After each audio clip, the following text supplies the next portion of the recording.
como que no... Mi mamá hacía todas esas cosas, pues yo no... Yo sabía cómo se hacía, pero nunca lo hacía, pues después ya... ¿A tejer con la fundación? Sí, con la fundación yo ahí aprendí a tejer y ahí aprendí a...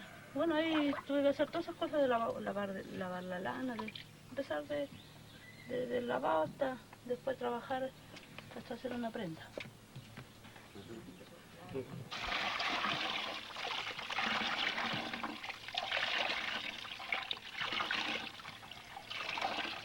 Ay, no sé qué.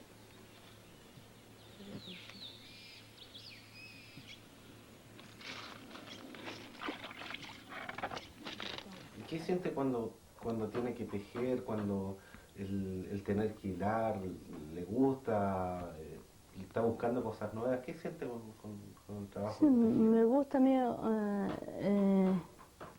crear colores nuevos, por ejemplo en el teñido.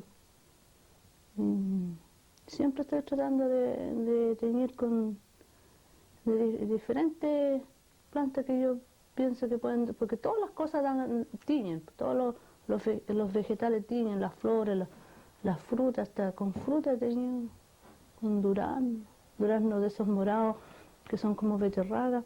Me dieron la idea y yo lo aprendí porque mi mamá lo hacía antes.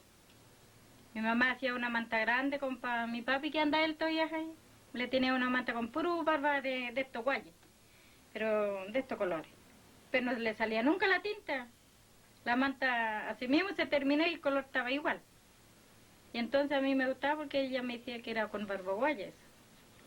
¿Hace cuánto tiempo que está trabajando con teñido y tejido? Yo estoy trabajando hace como 4 años. Antes estábamos trabajando también, pero con otros hilos de tienda. Pero hacía...